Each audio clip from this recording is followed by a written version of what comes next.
श्री कृष्ण की मृत्यु का समाचार जब अर्जुन तक पहुंचा तो वे अत्यंत शोकाकुल हो गए। तो दोस्तों, आज का हमारा टॉपिक है द्वारका नगरी का विनाश। कृष्ण भगवान की जो द्वारका नगरी थी, अक्सर उसका विनाश कैसे हुआ था। तो बिना किसी देरी के हम वीडियो को करते हैं स्टार्ट। द्वारका नगरी के डूबने को लेकर कई कहानियाँ और मिथक प्रचलित है।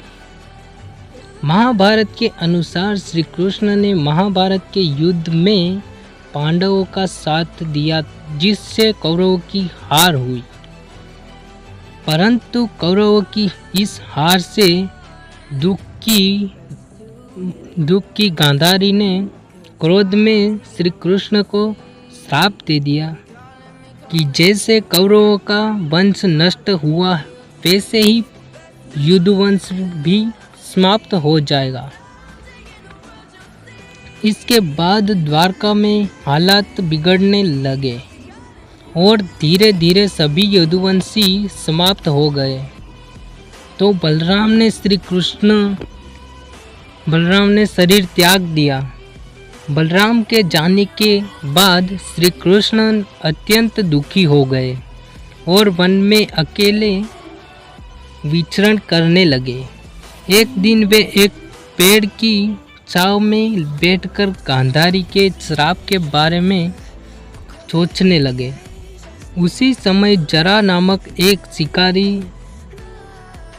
शिकारी ने दूर से श्री कृष्ण के पैर के अंगूठे को हिरण का मुख समझकर तीर चला दिया। जब वह शिकारी अपने शिकार के पास पहुंचा तो उसने श्री कृष्ण को पहचान लिया और उनसे क्षमा मांगने लगा। श्री कृष्ण ने उसे अभयदान देकर शांत भाव से देह त्याग दी। श्री कृष्ण की मृत्यु का समाचार जब अर्जुन तक पहुंचा तो वे अत्यंत शोकाकुल हो गए।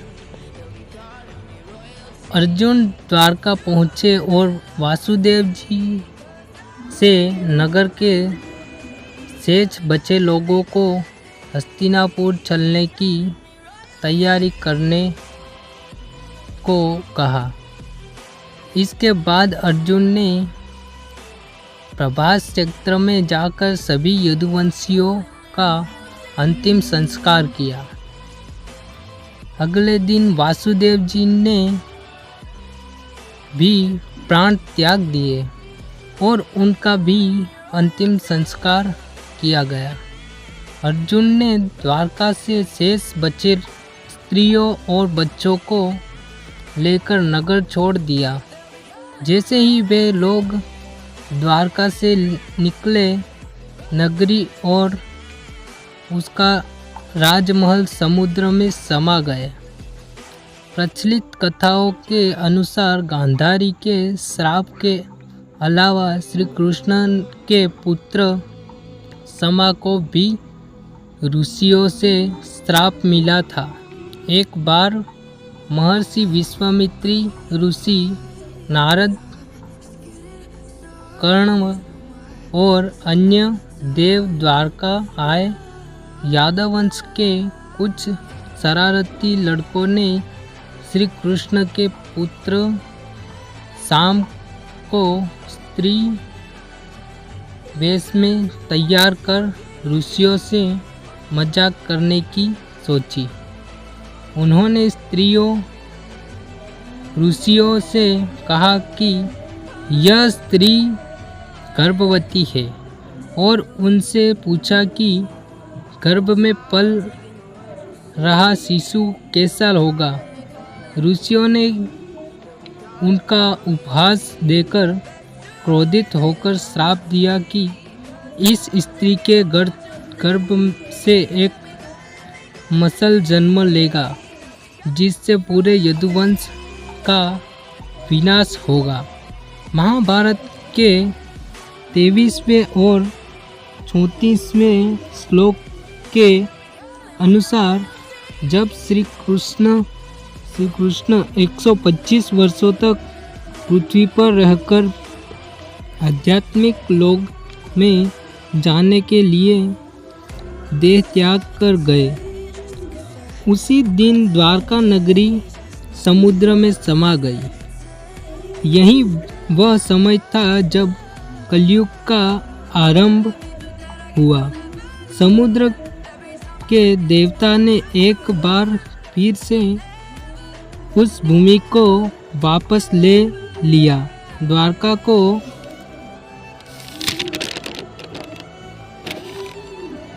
डुबा दिया, परंतु भगवान श्री कृष्ण की महल बचा। तो दोस्तों, जैसा कि आप लोगों ने सुना, द्वारका नगरी का विनाश जो है कैसे हुआ था, उसके बारे में आप सभी ने जान लिया। यहाँ हमारा वीडियो होता है समाप्त। वीडियो पसंद आए तो वीडियो को लाइक एंड चैनल को सब्सक्राइब कर देना, और ऐसे ही और नए वीडियो देखने के लिए हमारी चैनल से जल्दी जुड़े। Thank you.